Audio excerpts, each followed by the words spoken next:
한 주의 한가운데서 여당 야당 입장을 당당하게 토론하는 당당 토론, 김희정 국민의힘 의원, 권칠승 더불어민주당 의원과 함께합니다. 의원님들 안녕하세요. 네, 반갑습니다. 반갑습니다. 아마 요즘 주변에서 가장 많은 듣는 얘기일 텐데 윤 대통령 탄핵 심판 심리 왜 이렇게 길어지고 있나요? 권 의원님 먼저. 그 속사정을 정확하게 아는 사람들이야 없겠죠. 여러 가지 고민할 것이 많이 있겠지만 그래도 이번 주는 넘기지 않고 선고를 내릴 것이라고 생각하고 있습니다. 그러려면 오늘은 선고기일을 아마 공지를 해야 될 텐데. 예, 오늘 혹은 내일 정도. 그런데 이게 워낙 이제 첨예하게 이제 대립된 이제 움직임들이 있기 때문에 당일날 공지하고 할지도 모르겠죠. 예, 여러 가지 좀 갈등을 줄이기 위해서 예상할 수는 없습니다만 그래도 하루 이틀 전에 공지할 가능성이 높다고 보고 있습니다. 김희정 의원님, 네. 길어지는 이유 어떻게 분석하고 계십니까? 진짜 선고가 길어지니까 각종 추측하고 전망이 난무를 하고 있는데요. 네. 신중을 기하고 있다고 봅니다. 예, 찬반 의견이 갈리는 만큼 정말 충실히 심리해야 된다고 지금에서야 마음먹지 않았나 싶어요. 초반에는 정말 결론 내려둔 것처럼 빨리 달렸지 않습니까? 그 빨리 달리는 증거가 뭐였냐면 이제 형사재판 있는 날까지도 헌재 재판 같이 하기 곤란하다고 했는데 그것까지 강행하면서까지 했죠. 네, 했거든요. 그러니까 굉장히 빨리 목표점 정해놓은 것처럼 했었는데 재판이 진행되고 또 재판이 끝난 다음에도 새로운 사실들이 드러난 게 있지 않습니까? 예를 들어서 지금 공수처의 수사권이 이제 부당했기 때문에 대통령이 구속 취소돼서 풀려난 부분이 있다라든지 홍장원이라든지 곽종근이라든지 이렇게 그 탄핵으로 끌고 가는 데 있어서의 주요 증인들의 증언이 많이 이렇게 번복된 점이라든지 이런 것들이 드러났기 때문에 평의를 통해서라도 이렇게 사실관계를 명확하게 해야 되는 부분들이 드러난 것. 그래서 지금에서야 이제 빠른 게 아니라 바른 재판으로 가기 위해서 신중을 기하고 있지 않나라고 생각을 하고요. 또 하나는 이제 이진숙 방통위원장 선고 때 네. 하루짜리 이제 그 일하고 거기에 대해서 심판했는데도 명확하게 4대4로 갈리다 보니 그때 평가가 법리에 의해서 헌법재판관들이 이렇게 헌법재판을 한 게 아니라 정말 이념 성향대로 4대4로 갔네라는 비판이 쏟아졌습니다. 그때 언론들도 정치 성향 분석을 많이 했죠. 네, 그러다 보니 아마 상당한 부담이 있지 않을까. 지금에서야말로 이제 이념을 떠나서 법리에 더 충실할 수밖에 없는, 그래서 많은 사람들이 지금 거의 현미경식으로 헌재를 쳐다보고 있기 때문에 헌재가 그런 부분에 있어서 신중을 기하고 있지 않나 이렇게 생각합니다. 그리고 좀 전에 권 의원님 말씀하셨듯이 그래도 하루나 이틀 정도 전에 이렇게 얘기를 할 거다, 설마 당일날 발표하겠냐 이렇게 생각하는 그 부분에 동의를 하는 게, 사실 대통령을 뽑는 것도 굉장히 중요하지만 네. 진퇴를 결정하는 것도 굉장히 중요한데 그거를 오늘 우리가 그 중요한 사실을 결정할 거예요 이렇게 하고 국민들한테 얘기를 하는 건 정말 예의가 아니라고 생각합니다. 그렇기 때문에 이런 중요한 결정에 대해서는 미리 얘기를 하는 게 마땅하고요. 이 부분에 대한 대처를 할 수 있도록 마음의 준비, 대처, 또 예를 들어서 경찰 부분이라든지 이런 게 필요하기 때문에 하루나 이틀 전에는 분명히 공지를 할 거라고 생각합니다. 네, 권칠승 의원님. 이재명 대표도 헌재의 심리가 납득할 만한 이유 없이 지연되고 있다고 했는데 이 탄핵 심판 심리가 계속되고 있는 부분, 당내에는 지금 어떤 추측들을 좀 하고 있습니까? 기본적으로 이제 탄핵이 인용될 경우에 불복을 남시하는 움직임들이 지금 굉장히 광범위하게 일어나고 있습니다. 예를 들어서 헌법재판소를 부셔야 한다든가 이런 식의 그 과격한 운동들이 나오고 있기 때문에 헌법재판소 입장에서는 그 탄핵 인용 시에 불복할 수 있는 그 모든 그 논리나 경우의 수를 사전에 없앤다 하는 이런 차원에서 매우 신중하게, 그리고 또 문구 하나하나까지 신경 써서 지금 작성하고 있는 중이다. 그렇게 생각하고 있는 게 대부분의 이제 예측이고요. 추가적으로 말씀을 드리면은 올해는 그래도 이번 주는 넘기지 않을 것이다라고 하는 기대 전망을 하고 있는 상황입니다. 김인정 의원님. 네. 그 오세훈 서울시장은 각하나 기각 가능성이 높아지고 있다 이런 분석을 했습니다. 네. 이런 얘기들도 국민의힘에서 많이 나옵니까? 네, 오세훈 시장도 어쨌든 법조인이고 오세훈 시장이 그렇게 뭐 탄핵에 대해서 반대했던 분도 아니지 않습니까? 그런데 이런 얘기까지 나올 정도면 앞서 말씀드렸듯이 이제 심판하는 과정에서 추가로 드러난 문제점이 있는데 가장 큰 게 국회에서 저희가 그 표결해서 넘겼던 탄핵, 물론 이제 국민의힘은 찬성하지 않았지만 그 내용과 헌재에서 그 지금 보고 있는 내용이 다르지 않습니까? 내란죄를 기본으로 해서 가놓고선 내란죄 빼달라고 했기 때문에 소추 동일성을 상실한다는 게 법조계 일반적인 얘기입니다. 그러나 그렇기 때문에 동일한 그 탄핵 소추권이 아니기 때문에 인용이나 이제 저기 각하냐가 아니 기각이냐가 문제가 아니라 각하돼야 된다. 그렇기 때문에 필요하면 국회가 새롭게 탄핵안을 성립을 해서 다시 통과시켜서 가지고 와야 된다. 그렇기 때문에 아예 논의가 안 되고 각하돼야 된다라는 얘기가 법조계에서 굉장히 많이 나오고 있지 않습니까? 과거에는 이제 인용이냐 기각이냐 이 부분만 나오다가 그렇죠. 예, 그래서 이런 얘기 나오고 있는 것 같고 또 하나는 앞서 이제 불복에 대한 말씀을 하셨는데요. 정치권에서 특히 국민의힘에서는 명확하게 원내대표를 통해서 그러지 않는다. 결정을 존중한다라는 입장을 낸 바가 있습니다. 그런데 오히려 민주당에서는 그런 얘기를 낸 바가 없고요. 오히려 또 국민의힘에서는 바르게 가야 된다. 또 권영세 대표를 통해서 이런 입장이 나갔는데 민주당 오로지 빨리 해라. 그리고 탄핵해라. 두 가지 메시지만 하고 있는 상황입니다. 그렇기 때문에 오히려 이 불복을 부추기는 쪽은 민주당이 더 나서서 하고 있지 않나 이런 생각이 들어서 안타깝게 생각합니다. 권 의원님 혹시 네. 지금 김정은 의원이 얘기한 것 중에 그 소추의 동일성 문제 내란죄 그렇죠. 처리에 네. 그 전혀 부분에 사실이 대해서 아니죠. 네, 네. 그 부분에 대해서 좀 부연 박근혜 해주시면. 대통령 탄핵 때 뇌물죄가 들어가 있다가 뺐죠. 그런 논리를 폈던 사람이 지금 권성동 대표입니다. 뭐 아주 명확하게 뭐 거의 일타 강사 수준으로 그때 대국민 해설을 했었죠. 그다음에 구속 석방이 된 게 지금 공수처 수사권 때문에 석방이 됐다라는 주장을 지금 국민의힘에서 많이 하고 있는데요. 그것도 사실이 아닙니다. 구속 기간에 대한 계산 차이 때문에 석방이 된 것이죠. 그래서 뭐 이 부분은 사실 즉시 항고를 안 했다고 하는 정말 이해할 수 없는 뭐 그런 검찰의 행태와 같이 어울려서 지금 석방이라는 조치가 이루어졌기 때문에 저희들 입장에 봐서는 탄핵 선고와는 뭐 전혀 무관한 일이라고 생각을 하고 있고요.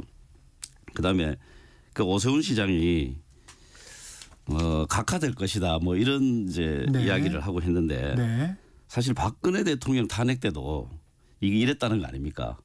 기각될 것이다 이렇게 봤다고 하는데 거의 부산 엑스포 사건 때하고 거의 유사하다고 생각이 듭니다. 이거 뭐 어이없는 정신승리라고밖에 볼 수가 없는데요.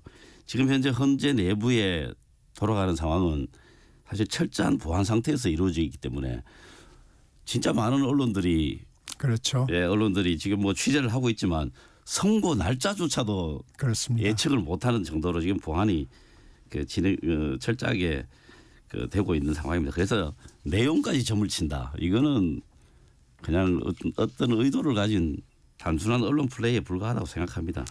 한 가지만 좀 바로잡고 넘어가면 구속 취소 사유 중에 이제 공수처의 수사 적법성에 의문이 있다.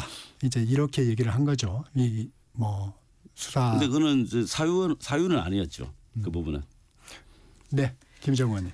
좀 전에 그 탄핵 소추권의 동일성 말씀하시면서 이제 박근혜 대통령 때 당시 이제 권성동 소추위원이 그렇죠. 오히려 뇌물죄 뺀 적 있지 않느냐 그 얘기를 계속 이번에 그 동일성 얘기하면서 많이 언급을 하시는데요. 네. 그때 박근혜 대통령 같은 경우는 대통령으로서의 권한 남용이라든지 언론의 자유 침해라든지 뭐 이런 부분이 같이 주요하게 있었습니다. 그렇기 때문에 이제 뇌물죄 같은 경우는 빠졌어요.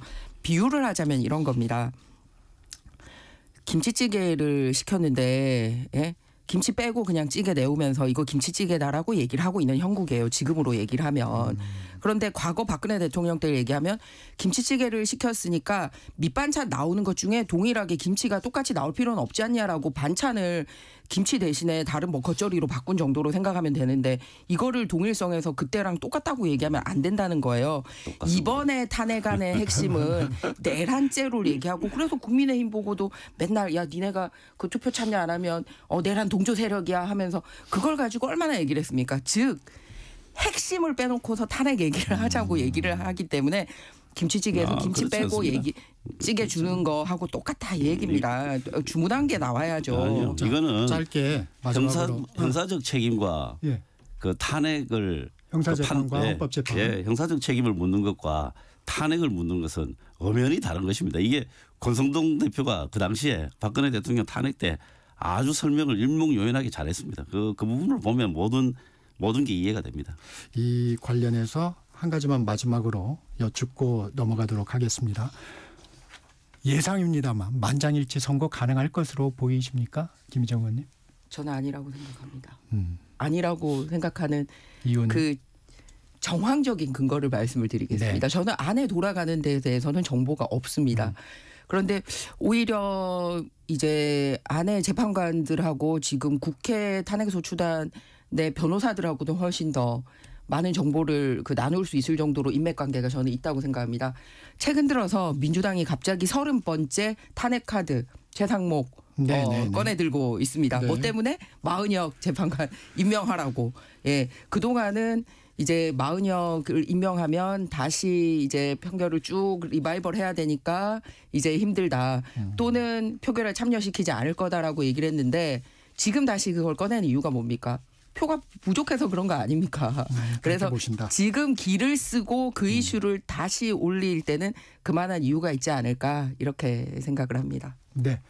권 의원님 만장일치 가능할 것으로 네, 보십니까? 뭐 저는 당연히 만장일치로 할 것이라고 예상하고 있고 뭐 저뿐만 아니라 많은 사람들이 그렇게 예상을 하고 있고 다만 이제 마은혁 재판관 참여 문제에 대해서는 좀 말씀을 드려야 되겠습니다. 제가 판단할 때는 예를 들어서 뭐 이번 주에 뭐 오늘이든 내일이든 마은혁 재판관을 최대행이 임명을 한다 하더라도 아마 헌법재판소 평의에서 이 편결에 참여하도록 하지는 않을 것 같습니다. 그래서 이미 마은혁 재판관은 지금 현재 윤석열 대통령에 대한 그 탄핵 여부와는 그 결정에 사실은 영향을 안 줄 것이라고 저는 그렇게 예상을 하고 있고요. 다만 마은혁 재판관의 임명 문제는 헌법 질서를 지키느냐 안 지키느냐 그 문제입니다. 이게 정치적으로 유리하다 불리하다를 따지는 것 자체가 이거는 어처구니가 없는 일입니다. 이게 저희가 민주당에서 계속 마은혁 헌법재판관 후보자 임명을 주장해 왔기 때문에 그런데 이제 시한을 정했어요. 이 시한의 의미는 좀 뭡니까? 뭐 시한을 정하지 않으면 지금 뭐 즉시 이런 말을 해도 즉시라는 게 정확한 시간의 의미가 아니다. 이렇게 주장을 하면서 아무것도 안 하고 있잖아요.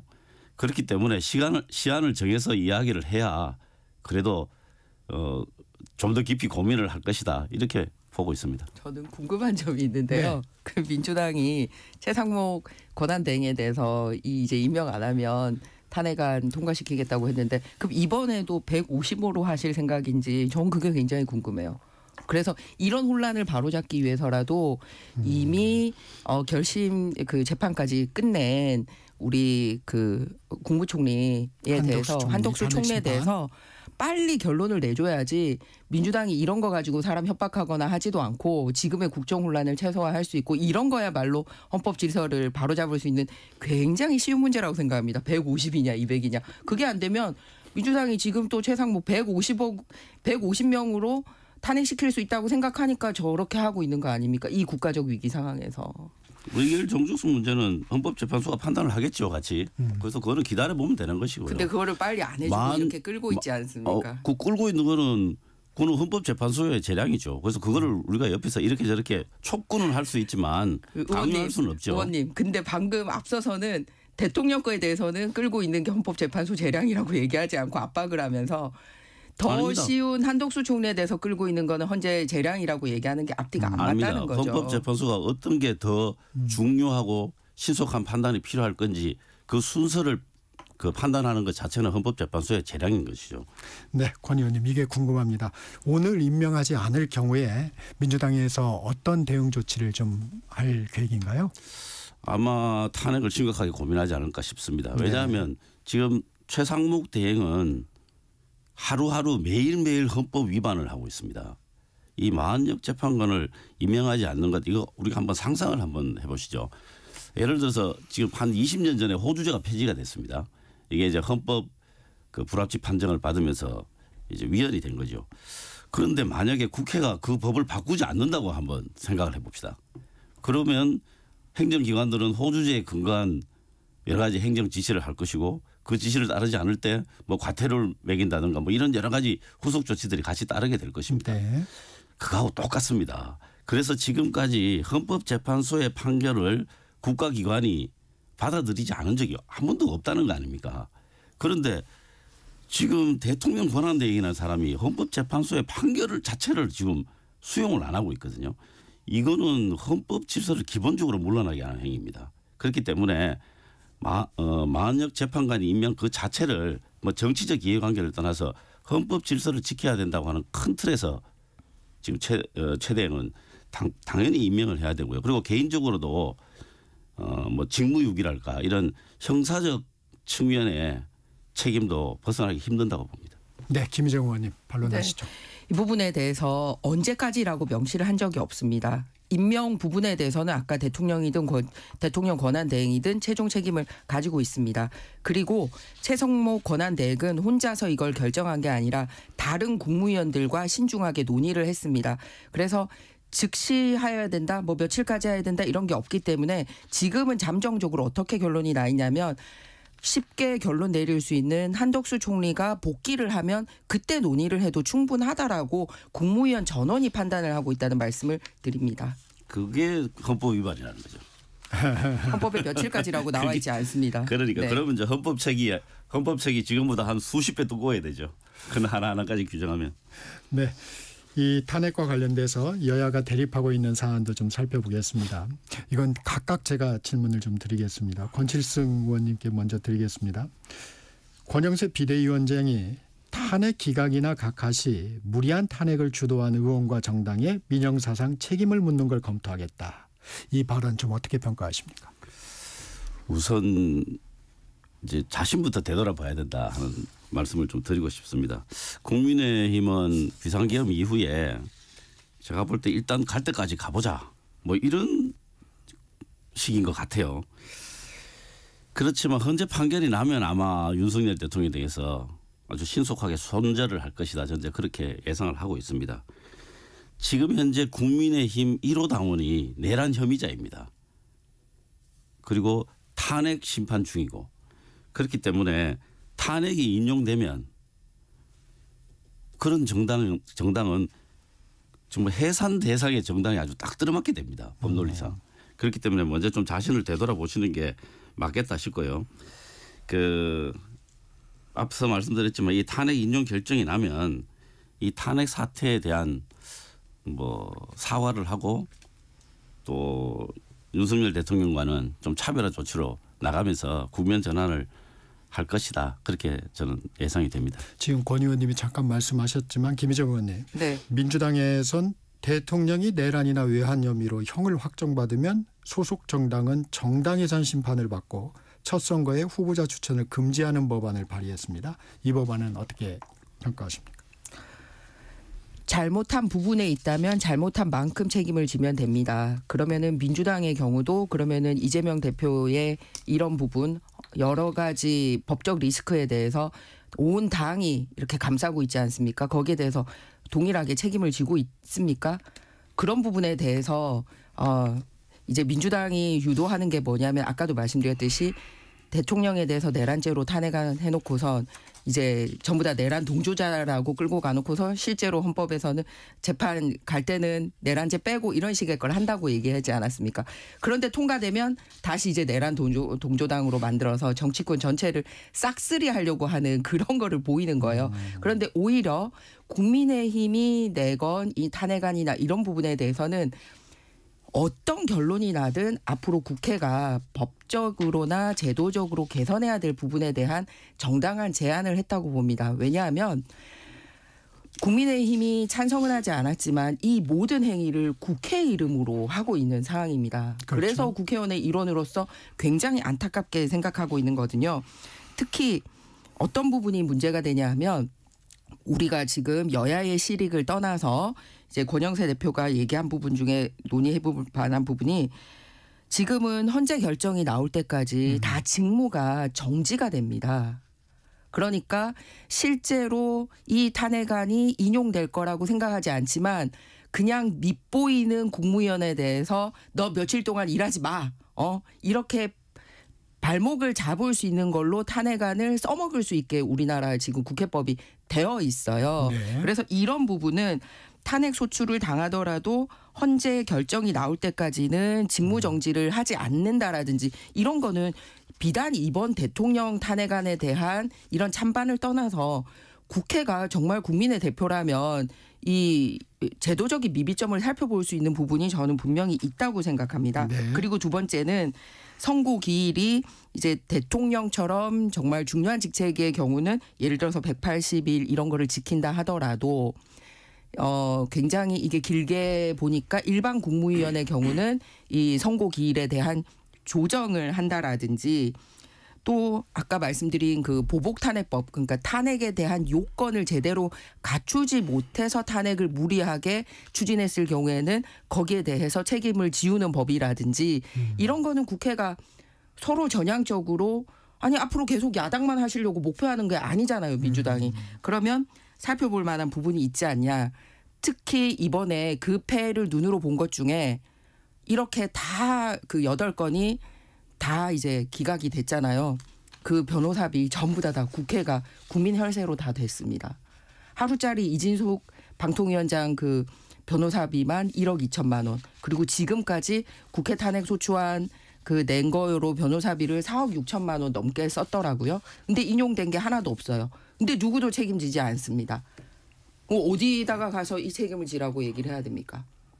권 의원님, 이게 이제 양측의 지금 정치적 상황을 떠나서 제도적으로 좀 보완해야 된다. 국무위원의 직무정지 기간이라든가 이런 부분은 좀 어떻습니까? 그는 뭐 불가피하다고 봅니다. 왜냐하면 뭐 증거인멸의 문제 같은 것, 그다음에 국회가 국민의 대표 기관으로서 국무위원에 대해서 이제 국회가 최소 과반수의 어떤 동의에 의해서 직무를 정지시킬 필요가 있다고 판단한 것이기 때문에 이거는 기관의 의사표시입니다. 그렇기 때문에 그 부분은 엄중하게 받아들이는 법제가 필요하다고 생각을 하고요. 우선적으로는 그런 논란이 되지 않도록 국무위원 스스로가 업무를 수행하는 데 있어서 헌법과 그 법률에 맞게 그 업무를 처리해야 한다라고 하는 그런 원칙들이 먼저 지켜져야 되겠습니다. 저는 원칙에 대해서 엄중하게 받아들여져야 된다. 국회의 결정 동의를 합니다. 이제 국민의힘이 동의를 하지 않았지만 국회 결정으로 되면 당연히 기관의 결정으로 엄중하게 받아들여야 되죠. 그러면 우리가 제기를 할 때도 묻지마 하는 게 아니라 엄중하게 제안을 해야 된다는 겁니다. 저는 또 보완해야 되는 것 중에 하나가 뭐냐면 적어도 법사위를 통해서 이런 탄핵 소추안의 완결성을 기해야 하는데 중요한 대통령 탄핵 소추안의 경우도 법사위가 자체 조사를 하거나 이런 거 없이 그냥 언론에서 나온 기사 36건 붙여가지고 탄핵 소추안을 제안을 했습니다. 굉장히 무책임하죠. 그러다 보니 이 심판이 진행되던 와중에 여러 가지 이 증언에 오염됐다라는 게 다른 곳을 통해서 밝혀지지 않았습니까? 그래서 저는 반대죠. 국회 반대죠. 차원의 조사를 의무화해야 된다라는 거고요. 그리고 두 번째는 아까 국무위원이 그러면 업무 수행을 좀 더 신중하게 해야 된다라고 얘기를 했는데 탄핵에 이를 정도가 아니었다라는 게 이미 8건에 드러났고 아직 결론 나지 않았지만 어제 법무부 장관 탄핵 심판에서도 딱 2시간 만에 심사를 할 정도의 내용을 가지고 탄핵 소추안을 발의했는데 그 내용 중에 뭐가 있습니까? 자, 한번 법무부 장관이 이재명 말씀드릴게요. 대표한테 이 째려봤다 이런 내용이 헌법과 법률의 위반 사항입니까? 아니지 않습니까? 탄핵이라고 하는 네. 게 권 의원님 탄핵 반론하시죠. 제도에 대한 취지에 대해서 기본적으로 좀 이해를 해야 되는 게 이거는 무죄다, 유죄다 이거를 하는 것이 아닙니다. 탄핵이라고 하는 거는 그야말로 정치적인 사안 여러 가지 정무적 판단까지 다 포함해서 그 탄핵의 대상이 되는 겁니다. 물론 형식적으로는 헌법과 법률의 위반 그리고 그 위반된 게 파면을 할 정도로 중요한 것인가라고 하는 법 예적 판단이 같이 추가가 되어 있는 것입니다. 그렇기 때문에 보통 파면 결정 혹은 파면이 받아들이지 않더라도 파면에 이르지는 않지만 이러이러한 문제점들이 있다라고 하는 게 대부분의 판결 내용입니다. 그렇기 때문에 이게 파면에 이르지 않느냐라고 하는 것은 헌법재판소의 재량이고 판결 내용이지만 그 국회에서 그 탄핵에 이르게 되는 국회에서 탄핵 결정을 이르게 되는 그 과정이 그냥 하루 만에 하는 게 아니잖아요. 오랫동안에 그 국무위원이 했던 혹은 탄핵 대상자가 했던 행위에 대한 논란들이 여러 가지 과정을 거쳐서 진행이 되고 그게 제대로 수정이 되지 않을 때 여러 번의 그 야당이나 혹은 뭐 다른 당으로부터 그 경고성 이야기들이 나가고 그 이후에 진행이 되는 것입니다. 충분히 그 과정에서 치유를 하고 또 정치적 과정을 통해서 소화할 수 있는 그런 여러 가지 상황들이 있는 것입니다. 그렇기 때문에 단순하게 갑자기 어제까지 멀쩡하다가 오늘 갑자기 뭐 탄핵을 결정하고 그런 것이 아니라는 말씀을 드립니다. 김정은 의원 반론하시겠어요? 네. 좋습니다. 입법부와 행정부 간의 견제와 균형 굉장히 중요하죠. 그런데 마치 지금 그 민주당이 하는 행위를 보면 민주당이 행정부를 견제하는 방식은 오로지 탄핵이라든지 특검이라든지 지금 바로 칼로 잘라서 그 사람을 당장 직무에서 배제하는 굉장히 극단적인 방식으로 하고 있는데 그러다 보니 국정이 공백이 생기고 혈세가 추가로 낭비가 되고 이런 방식을 사용하고 있는 겁니다. 그런데 지금 헌법상 우리 국회에게 행정부를 견제할 수 있는 기능은 여러 가지 뒀어요. 단계가. 예를 들어서 국정감사도 있고요. 국정조사도 있고요. 감사원 감사 청구도 있습니다. 그러니까 아까 이런 단계를 밟아서 행정부를 견제하는 게 아니라 무조건 야 째려보기만 해도 탄핵, 뭘 해도 탄핵 이런 식으로 극단적인 그 컨트롤 방법만 선택하고 있다라는 그런 문제가 있기 때문에 말씀을 드리는 겁니다. 네, 이건 여기까지 좀 정리를 짧게 하나만 말씀드릴까요? 그러시죠. 네. 그 방송통신위원회 이제 이진숙 위원장 건이 얼마 전에 판결이 있었지 않습니까? 네. 4대 4로 아주 의견이 팽팽했습니다. 네. 그걸 뭐 이런저런 분석은 하지만 결과는 4대 4였습니다. 그런데 방송통신위원회가 구성이 이렇게 돼 있죠. 5명이지 않습니까? 5명인데 대통령이 2명을 임명합니다. 그리고 국회에서 3명을 임명하는데 여당에서 1명, 야당에서 2명입니다. 이거 의석수와 관계가 없습니다. 네. 왜 이렇게 만들었는가를 그 취지를 알아야 되거든요. 5명 중에서 3명은 대통령과 여당이 지명하도록 되어 있는 것입니다. 그래서 이 취지가 뭐냐면은 운영을 하는 데 있어서 결정권은 정부 여당에게 주는 겁니다. 다만 야당 측 인사 2명이 그 회의에 참여해서 문제점들을 그리고 반론들을 충분히 할 수 있도록 해주게 되어 있습니다. 그런데 만약에 2명을 가지고 할 수 있다. 마무리해 주시고. 예, 2명을 가지고 한다면 대통령 2명을 가지고 대통령이 지명하는 2사람으로 다 방통위를 운영할 수 있게 되죠. 그게 지금 현재 방통위의 운영입니다. 이런 것들을 그 법적으로 문제가 있다 없다를 떠나서 계속 유지하고 허용한다는 것은 그 자체로서 심각한 문제를 또 만들어냅니다. 네. 정책시사 2부는 여기서 마치고 잠시 전하는 말씀 듣고 정책시사 3부로 이어집니다.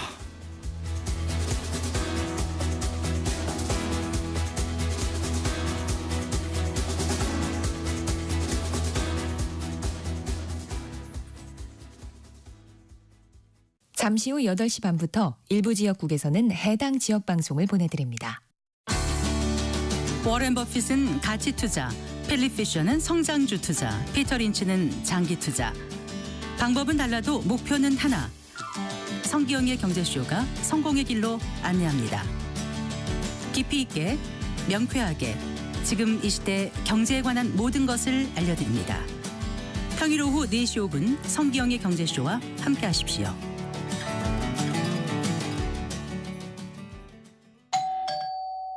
편지 왔습니다. 퇴근길 지친 당신에게 힘이 되는 뉴스를 전해드립니다. 매일 저녁 5시 5분 당신과 함께 읽는 세상 이야기 KBS 1라디오 뉴스레터 K 지금 시각은 8시 30분입니다. KBS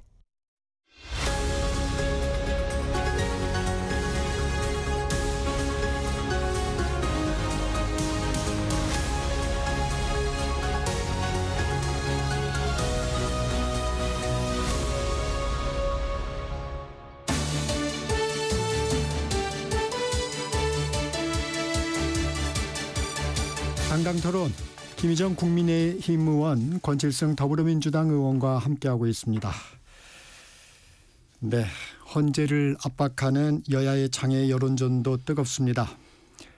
민주당 단식 투쟁, 천막농성 계속하고 있는데 선거가 이루어질 때까지는 이 같은 방침 계속 유지되나요? 네, 유지가 될 것입니다. 좀 강하게 나간다는. 강하게 나간다는 보다는요. 헌법재판소가 신속하게 현 국면을 정리해야 된다는 데한 필요성, 이런 것들을 국민들에게 좀 알리는 것, 그리고 탄핵 인용의 필요성에 대해서도 또 주장을 하는 그런 과정이라고 보시면 되겠습니다. 국민의힘은 개별 의원들이 좀 대응하고 있는데 네. 강성 지지층이 당 차원의 단체 행동을 하지 않는 부분에 대해서 비판도 거세다는데 당 지도부는 일단 광장과 좀 거리두기를 좀 하고 있습니다. 어떻습니까? 네. 국회를 통해서 지금 임시국회가 열리고 있습니다. 그래서 이제 민생도 같이 챙기면서 탄핵 부분에 대해서도 대응을 하고 있고, 너무나 감사하게도 국민의힘 같은 경우는 당이 나서지 않아도 시민사회가 먼저 나서 주셨습니다. 이번 사태 굉장히 문제가 있다고. 그래서 정말 처음에는 광화문에서 그리고 전국 단위로 정말 들불처럼 일반 시민들이 일어나서 문제가 있다. 오히려 왜 국회의원들은 당신들은 나서지 않느냐라고 할 정도로 이 대한민국의 법치가 무너지는 거에 대해서 본인들이 공부를 하고 이렇게 국민들 간에 서로 전파는 이런 모양새를 하고 있고, 그러다 보니 당 차원에서는 오히려 민생에 집중하지만 의원들 중에서는 그런 국민들에 대한 고마움이나 격려를 개별적으로 하고 있는 겁니다. 그런데 안타까운 거는 민주당은 그걸 시민사회가 하는 게 아니라 본인들이 당이 나서서 전면 투쟁을 국회가 아니라 저 밖에 나가서 하고 있다라는 겁니다. 그리고 일반 국민들이 하는 것보다 훨씬 더 극한적인 방법을 당이 나서서 주도하고 있기 때문에 훨씬 더 문제가 있지 않나 이렇게 생각합니다. 혹시 그러면 다음으로 좀 넘어가겠습니다. 최상목 권한대행 방통위법 개정안에 대해서 거부권을 행사했습니다. 개정안이 내용상 위헌성이 상당하고 합의제 중앙행정기관으로서 방통위의 안정적인 기능 수행을 어렵게 할 우려가 크기 때문이라고 이유를 밝혔는데 이 부분은 좀 어떻게 보셨습니까? 앞서 조금 말씀드렸지만 전혀 이해할 수 없는 발언들을 지금 하고 있어요. 유체 이탈식 발언이라 해도 과언이 아닌 것 같습니다. 만약 이게 2인 체제로 하는 게 맞다면 대통령 2인만 임명하고 국회 추천 3인을 임명 안 하면 2인으로 계속 이렇게 파행적으로 운영할 수 있다라는 뜻이 됩니다. 그런데 법을 만들 때 입법자가 이런 걸 상상하지는 않았다고 생각합니다. 그런데 그런 상태가 사실은 진행이 되고 있었어요. 지금 우리 당의 최민희 의원 같은 경우에 방통위원으로 국회에서 추천이 됐는데 거의 8개월 가까이 임명을 못해서 결국 임명이 안 됐어요. 그러니까 이런 이 제도를 악용하는 경우, 이런 경우까지를 보호해서는 안 되는 것이죠. 그래서 최소한 3인이 됐을 때 회의를 열고 결정할 수 있도록 하자는 게 이번 법이잖아요. 그런데 그거를 위헌이라고 이야기하는 것 자체가 이해가 안 되는 것이죠. 5명이 정원인데 최소 3인이 모여서 뭔가를 결정하자, 합의제 기관에서. 그게 너무나 상식적이지 않습니까? 그걸 위헌이라고 이야기하는 게 너무 비상식적이고 이해가 되지 않습니다. 김인정 의원님. 저도 공감합니다. 빨리 3인 이상이 됐으면 하는 바람입니다. 그런데 5명 중에 2사람은 대통령이 지명을 하고요. 3사람은 국회가 추천을 해야 합니다. 그런데 국회 추천이 왜 안 되는 겁니까? 그 민주당이 안 하고 있잖아요. 아니 네. 임명을 안 하는데 추천을 하면 뭐합니까? 아닙니다. 문제가 있는 사람을 추천을 안 했잖아요, 실제로.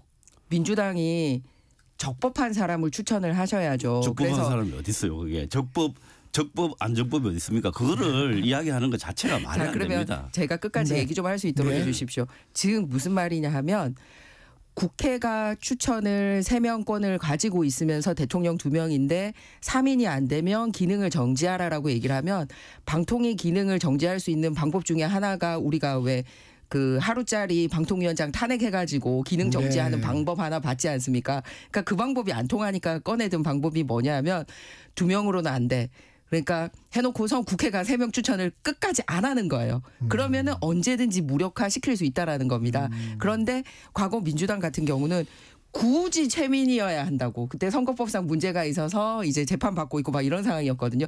그러면 빨리 다른 분으로 추천해 주세요. 그러면 심사를 하겠습니다. 그랬더니 최민희 핑계를 대고 다른 사람을 추천을 안 하는 거예요. 그래서 이거를 법제화하면 어떻게 되냐? 탄핵 이외에도 국회목 3명을 추천 안 함으로써 행정부 자체를 교란시킬 수 있는 또 하나의 방법을 쥐게 되기 때문에 과도하게 행정부 권한을 침해하는 거다. 즉 헌법 위반 소지가 있다라고 해서 통과를 시켜주기 곤란한 겁니다. 그러니까 우리가 지금 할 수 있는 거는 국회에게 권한된 3명 빨리 임명하면 됩니다. 그거는 행정부가 국회의 인사추천권을 완전히 침해하고 무시하는 것이죠. 그거는 절대로 받아들일 수 없는 것이고 만약에 그거에 대해서 이의가 있으면 법적으로 호소를 해서 법원의 판단을 받는 게 그게 순서인 것이죠. 우리가 판단해보니 이 사람은 안 되겠다. 이렇게 이야기해서 임명을 하지 않는 이 자체가 헌법 유린입니다. 네. 그 추가로 제가 그러면 그 국민권익위원회나 개인정보보호위원회나 공정거래위원회나 금융위원회나 다 찾아봤거든요. 좀 똑같아요. 그런데 이런 부분에 대해서는 시비 안 걸면서 언론을 좌지우지할 수 있는 방통위 부분에 대해서만 이렇게 위헌 소지를 감안해서라도 자꾸 통과시키려고 하는 저희가 따로 있지 않나 그렇게 생각합니다. 문재인 정부 때도 2인 체제가 된 적이 있습니다. 네. 순간적으로 이제 인사를 하는 과정에서 그럴 수가 있지 않습니까? 그때는 아무것도 결정을 안 했습니다. 그것이 상식적이죠. 그렇게 마음대로 하고 싶은 욕망을 느끼더라도 그렇게 하지 않는 것 그게 헌법 질서를 기본적으로 존중하는 것이라고 생각합니다. 그래서 어제 저희 국민의힘 같은 경우는 그 우리 당 뭐 방통위원 공개 모집안 냈거든요. 네.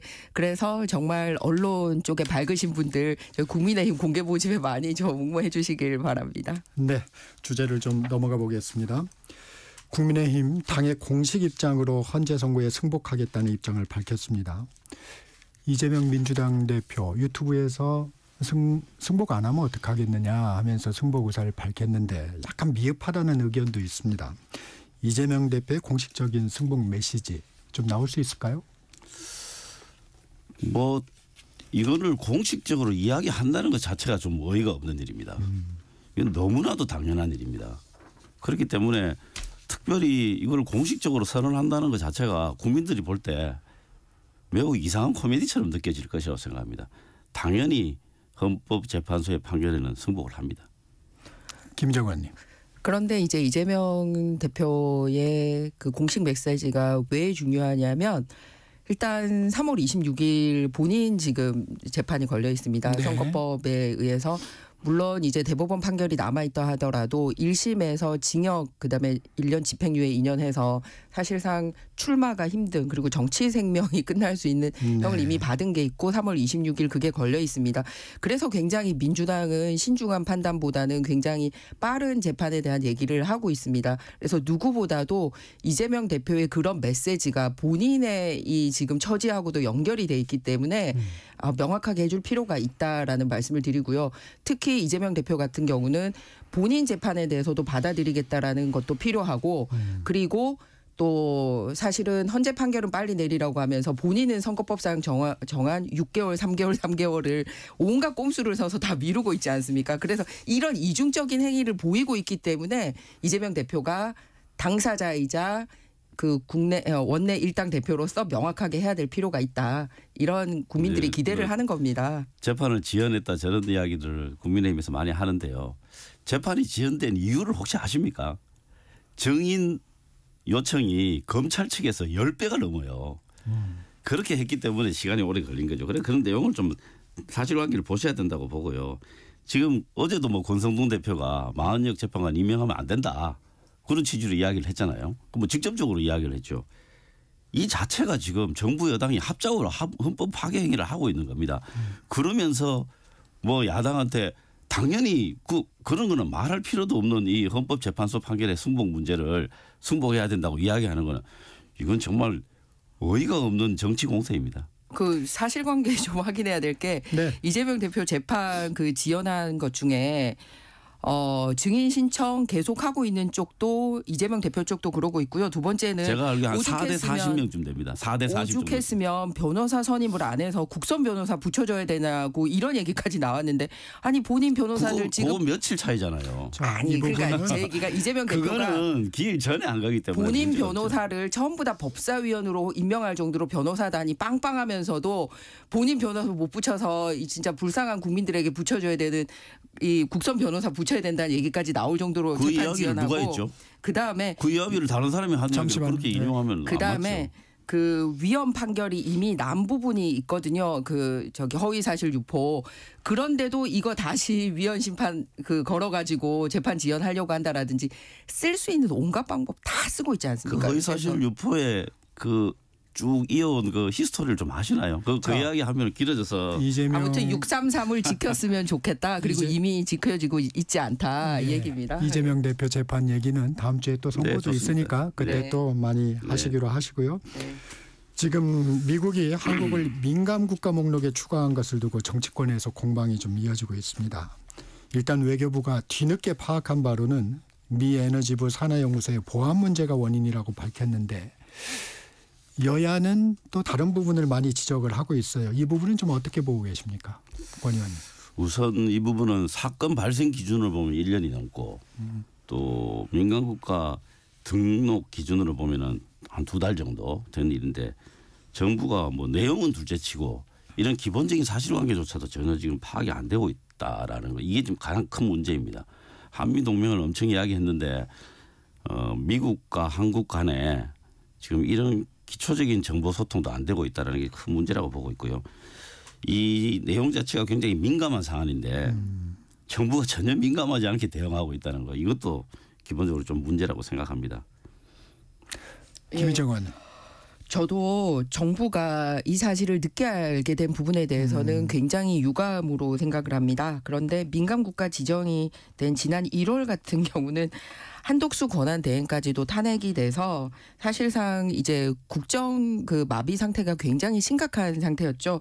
그리고 정부의 대미 외교력이라든지 교섭력을 무력화시켰지 않습니까? 그래서 그런 부분에 대해서는 정말 그 정부의 정보력 부재와 함께 이런 사태를 만든 이 국회도 함께 반성해야 될 부분이지 않나 생각을 하고요. 그리고 두 번째는 이런 부분을 정치적으로 잘못 활용을 하면 트럼프 정부와의 그런 협상에서 오히려 우리가 한 수 접고 가는 것을 스스로 만들 가능성이 있습니다. 그렇기 때문에 이런 부분은 신중해야 된다고 생각하는데 다른 사람보다도 미 대사 대리의 발언이 훨씬 더 정확한 발언이지 않나라고 생각을 해서 몇 개 좀 공유를 했으면 합니다. 네. 뭐라고 얘기했냐면 미국 에너지부의 민간국가 명단에 오른 데 대해서 큰일이 아니다. 라고 딱 잘라서 얘기를 했습니다. 그래서 과도한 해석하지 않아도 되는 것처럼 했는데 왜냐하면 이 마치 큰 문제인 것처럼 상황이 통제 불능이 돼 유감이다 이렇게까지 얘기를 했어요. 그러니까 큰일이 아닌데 오히려 통제가 안 되는 쪽으로 만드는 게 정치권이지 않냐라고 사실 굉장히 조심스럽게 얘기를 한 부분입니다. 이게 내용이 뭐라고 얘기했냐면 민간 국가 리스트라는 거는 이 에너지부 실험실에서 국한된 일이다. 일부 민감한 정보에 대해 취급 부주의가 있었고 그거를 리스트해 둔 거다라고 명확하게 미국의 대표로 한국에 와 계신 분이 얘기를 한 부분입니다. 그런데 이걸 가지고 정치적으로 활용하는 것은 굉장히 국익에 반하는 거고요. 그리고 지난주 목요일 같은 경우는 그 국회에서 미국과의 관계가 굉장히 중요하니까 한미 그 동맹 결의 지지안이 이제 국회에 발의가 됐습니다. 그런데 그때 이제 민주당 같은 경우는 조국당이랑 한 40명 정도가 기권하고 반대 동참했을 뿐만 아니라 아예 내놓고 문재인 정권에서 외교안보 연구원장 지내셨던 김준영 의원은 나와서 반대 토론까지 하더라고요. 근데 더 기가 막힌 거는 그분의 배우자와 나머지 가족들은 다 미국 국적이라는 겁니다. 그래서 이런 이중적인 일을 일삼는 게 국익에 도움이 안 되기 때문에 함께 신중하게 대처를 했으면 합니다. 네, 뭐 권 의원님 한 1분 정도만 예. 정리해 주시죠. 이 국제 간의 문제를 외교적 수사로 하는 것을 우리가 액면 그대로 받아들이면 잘못하면 바보가 됩니다. 이 민감한 문제라서 함부로 얘기하기 어려운 주제라는 거는 뭐 맞는데요. 일단 우리 정부가 내용을 너무 모르고 있다는 것 이거에 대해서 반성을 해야 되고요. 이번에 의회에 제출된 보고서에 보면은 조사 대상 직원과 외국 정부 간의 소통이 있었다 이런 내용이 있습니다. 그런데 그 외국 정부가 한국이라고 추측은 되지만 아직 공식 확인되지는 않았습니다. 그런데 더 중요한 것은 이 소통의 내용이 무엇인가 하는 겁니다. 이런 것에 대한 실체적 진실이 지금 파악이 안 됐기 때문에 우리가 함부로 이야기를 한 것 자체가 이 국익에 대한 국익을 해치는 행위가 될 수 있기 때문에 좀 신중해야 된다고 생각하고 정파적 입장에서 소견을 내거나 이렇게 하면 안 되고 여야가 힘을 합쳐서 이 부분은 빨리 실체적 진실을 밝히는 데 힘을 모으는 게 우선이다. 저는 뭐 여기까지 말씀드리겠습니다. 네, 오늘은 여기까지 듣겠습니다. 당당 토론 김희정 국민의힘 의원, 권칠승 더불어민주당 의원과 함께했습니다. 고맙습니다. 네, 오늘도 좋은 하루 감사합니다. 되세요. 네, 잠시 전하는 말씀